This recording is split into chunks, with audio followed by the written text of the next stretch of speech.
यह कहानी एक भयानक जंगल की है जो मैंने उनके घर वालों से सुनी है, जिसके साथ यह घटना हुई है। माधोपुर से लेकर श्योपुर तक फैले इस जंगल में ना जाने कितने भयानक जानवर और भूत आत्माएं रहती हैं।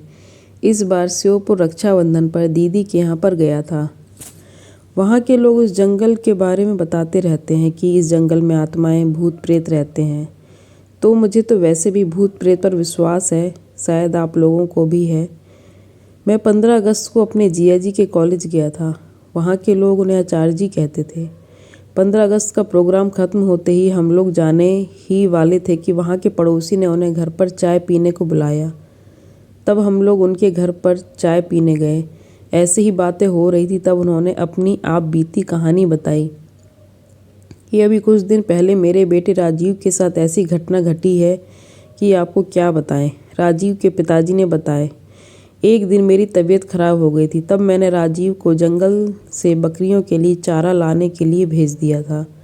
राजीव वैसे तो कभी कभी जंगल जाता था, पर वह हमेशा काम से जी चुराता था। पर आज उसे मजबूरी में जंगल जाना पड़ा। वह रास्ते में चलता गया। उसे कहीं भी पास में चारा नहीं मिला, क्योंकि पास के सारे पेड़ तो पहले से ही बकरियों के लिए काट चुके थे। वह जंगल के और अंदर चला गया। वह घने जंगल में पहुंच गया, जहाँ पर बहुत पास पास पेड़ खड़े हुए थे।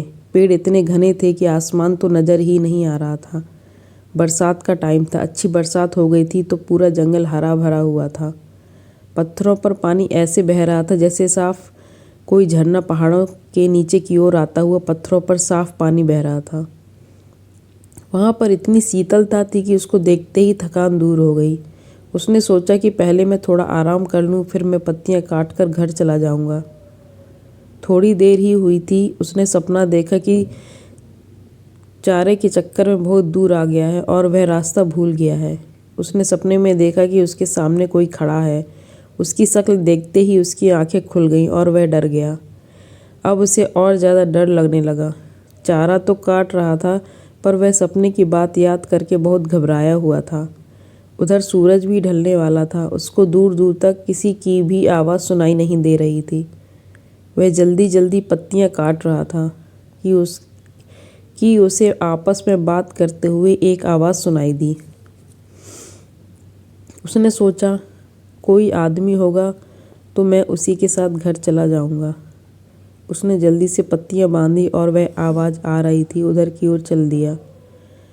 पास पर उसने यह ध्यान नहीं दिया कि वह आया किधर से है और किधर जा रहा है। वह उल्टा जंगल में घुसता चला गया और आवाज़ और साफ सुनाई देने लगी तो वह और आगे बढ़ा। उसने देखा कि दो लोग आपस में बातें कर रहे हैं और उनकी पीठ दिखाई दे रही है।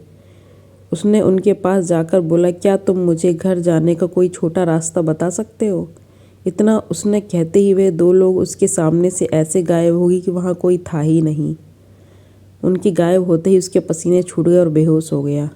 जब उसे होश आए तो वह क्या देखता है कि वह सपने वाला आदमी उसके सामने खड़ा है। बड़ी बड़ी लाल आँखें, दांत बाहर निकले हुए, ऊपर से नीचे तक इतना डरावना कि वह डर गया और पागल सा होकर भागने लगा।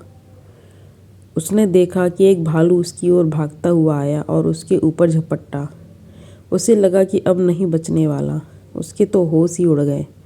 वह एकदम बैठ गया और वह भालू ऊपर से निकल के नीचे गिरते ही वह आदमी बन गया।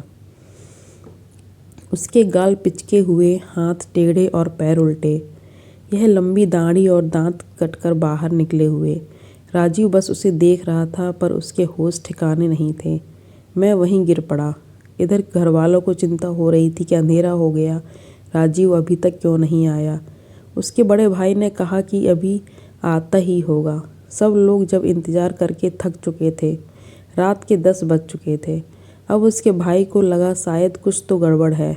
कुछ लोगों ने कहा, चलो ढूंढते हैं, क्या पता इतने बड़े जंगल में कहाँ गया होगा। सब लोग लाठी टार्च लेकर उसे ढूंढने निकल पड़े। उसका भाई अपाहिज था। वह एक पैर से चलता था, इसलिए उसके पिताजी ने कहा, बेटा तू यहीं रह अपनी माँ और बहन के पास, हम लोग जाते हैं। कुछ खबर होगी तो हम बताएंगे। पूरी रात जंगल में ढूंढते हो गई, पर उसका कुछ नहीं पता चला। जहाँ तक वह लोग जाते थे वहाँ तक सारा जंगल छान मारा, मगर राजीव का कोई पता नहीं चला। सब लोगों ने कहा कि अधिक घने जंगल में जाना ठीक नहीं है। अभी सुबह होते ही चलेंगे, अभी 4 बजे हैं, अभी 1 घंटे में सुबह हो जाएगी। सब लोगों ने वहीं बैठकर सुबह का इंतज़ार करने लगे। थोड़ी देर बाद सुबह हो गई।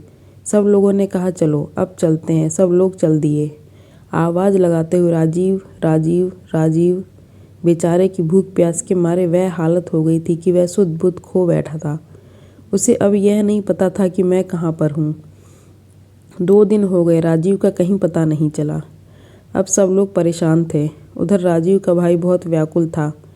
बेचारा कुछ कर तो नहीं सकता था। वह जाकर अपने सामने खड़े हुए नीम के पेड़ के नीचे गड्ढा खोदने लगा और कहने लगा, मेरा भाई आएगा, मेरा भाई आएगा। वह कहीं जा रहा था। दोस्तों, उस नीम पर वह रोज़ सुबह दूध चढ़ाते थे, उसे अपनी देवता का निवास मानते थे। इधर उसके भाई की पुकार सुन के उनके देवता निकल पड़े। उधर रात हो गई थी और राजीव को उन भूतों ने घेर रखा था। भाई, वह खुद बता रहा था, भाई क्या बताऊँ, उस रात की बातें याद करके मैं अभी भी डर जाता हूँ। वहाँ पर इतने भूत एक साथ मैंने क्या किसी ने अपने सपने में भी नहीं देखे होंगे। किसी की गर्दन अलग, कोई बिना आँख कान, कोई ढांचा मेरे चारों तरफ तांडव कर रहे थे। मैं कभी ज़िंदगी में सोच नहीं सकता था कि ऐसा दिन भी आएगा। ऐसी तरह तरह की आवाज़ें निकाल रहे थे। सारा जंगल उनकी आवाज़ से गूंज रहा था। मुझे लग रहा था कि मैं अब बचने वाला नहीं हूँ। लगता है ये लोग मुझे मार डालेंगे। मैं इतना डरा हुआ था कि मैं रो रहा था कि अचानक घोड़े के पैरों की आवाज़ आई। सब लोग इधर उधर हो गए। इन सब लोगों ने आस तोड़ दी कि अब हमें राजीव नहीं मिलेगा। सब लोग वापस आ गए। सारे घर में मातम सा छा गया। इधर किसी ने कहा कि किसी भगत को बुलाओ और पता कराओ कि वह अभी तक जिंदा है कि नहीं, वह लौट आएगा कि नहीं। एक आदमी वहाँ के भगत को बुलाने चला गया। उधर राजीव के देवता वहाँ पर पहुँचे, हाथ में तलवार, घोड़े पर सवार। उनको देखते ही सारे भूत भागने लगे। उन्होंने एक एक को पकड़ पकड़ कर ऐसा मारा जैसे कोई हीरो फिल्म में एक योद्धा सबको काट देता है। जैसे ही उनकी तलवार उनकी गर्दन पर पड़ती है, मिट्टी में मिल जाते। यह सब राजीव अपनी आंखों से देख रहा था। तब उस घुड़सवार ने कहा कि तुम अब चिंता मत करो, मैं आ गया हूँ।